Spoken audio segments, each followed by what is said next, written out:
चाहे फ्रिजी बालों की तकलीफ हो या झड़ते बालों ने आपकी नींद उड़ा दी हो, हर किसी को बालों की देखभाल की परेशानियां हैं। अगर आप हमारे जैसे हैं तो हमेशा बालों की परेशानी के लिए कोई ना कोई उपाय ढूंढते रहते होंगे, लेकिन ऑनलाइन मिलने वाली हर इन्फॉर्मेशन पर भरोसा ना करें। आज हम बालों की देखभाल के आम उपायों के बारे में बात करेंगे और उनकी सच्चाई जानेंगे।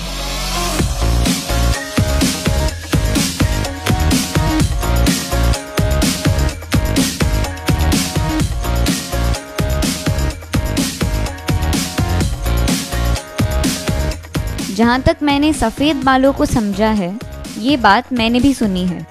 मुझे ये कभी समझ नहीं आया कि इस मिथ के पीछे की सोच क्या है, पर फिक्र ना करें, ये पूरी तरह गलत है। चलिए समझते हैं कि बाल सफ़ेद क्यों होते हैं। आपके बाल तब सफ़ेद होते हैं जब उनके फॉलिकल में पिगमेंट खत्म हो जाता है। तो नहीं, सिर्फ उस एक सफ़ेद बाल के कारण आसपास के बाल सफ़ेद नहीं होने वाले। जब तक आपके हेयर फॉलिकल्स में पिगमेंट है, आपके बालों का कुदरती रंग बना रहेगा। हेयर प्रोडक्ट्स बनाने वाली कंपनीज खुश होंगी अगर आप इसे मानते हैं तो, पर असल में सेम ब्रांड का शैम्पू और कंडीशनर इस्तेमाल करने से कोई खास फर्क नहीं पड़ता। इसके बजाय ऐसे प्रोडक्ट्स का इस्तेमाल करें जो खास करके आपके स्कैल्प और आपके बालों को सूट करे, वो ज़्यादा फायदेमंद रहेगा। तो ज़रूरत के हिसाब से प्रोडक्ट्स इस्तेमाल करना बेहतर उपाय है, ना कि सेम ब्रांड और सेम रेंज के प्रोडक्ट्स इस्तेमाल करने से। ये कुछ हद तक सही है। ठंडा पानी कंडीशनर को अपना काम करने में मदद करता है, पर शुरुआत गर्म पानी से करें, ये शैम्पू के लिए बेहतर होगा। हल्का गर्म और ठंडा पानी दोनों के अलग अलग फायदे हैं। हल्का गर्म पानी आपके फॉलिकल्स को खोलने में मदद करता है और बालों को अच्छी तरह से साफ करता है, जबकि आखिर में ठंडे पानी से बाल धोने से एक्स्ट्रा प्रोडक्ट निकल जाता है और मॉइस्चराइजिंग तत्वों के फायदे बने रहते हैं।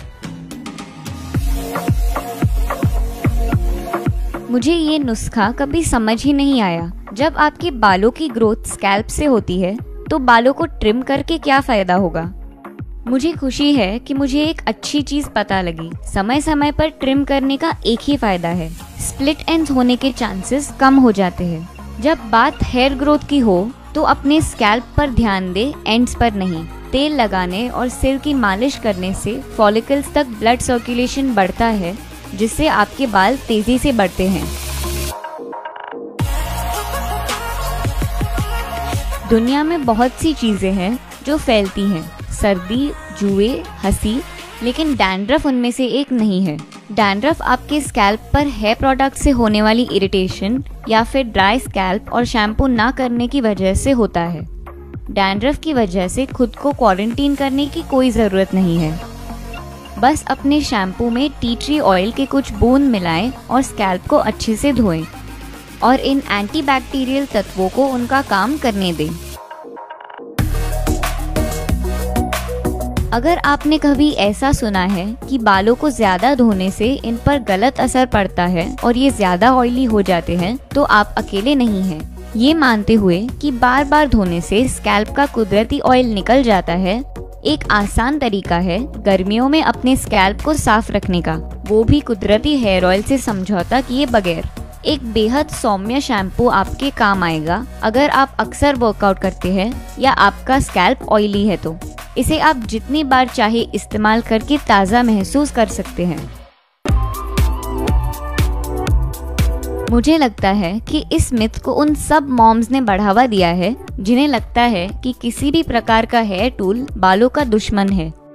बाल सुखाने का मतलब बालों को डैमेज करना नहीं होता। बाल सुखाने के प्रोसेस में हीट प्रोटेक्टेंट इस्तेमाल करके हीट डैमेज कम किया जा सकता है। जब बालों की ग्रोथ की बात हो तो जब तक किसी तरह बालों को सुखाते समय फॉलिकल्स जल ना जाए, तब तक आपके हेयर ड्रायर से आपके बालों की ग्रोथ पर कोई फर्क नहीं पड़ेगा। तो ये थी इन आम मिथ्स की सच्चाई जिन्हें हम सच मानते थे। इनमें से आप किस मिथ के शिकार हुए, मुझे नीचे कमेंट करके ज़रूर बताएं। And until next time, stay tuned and stay glamorous.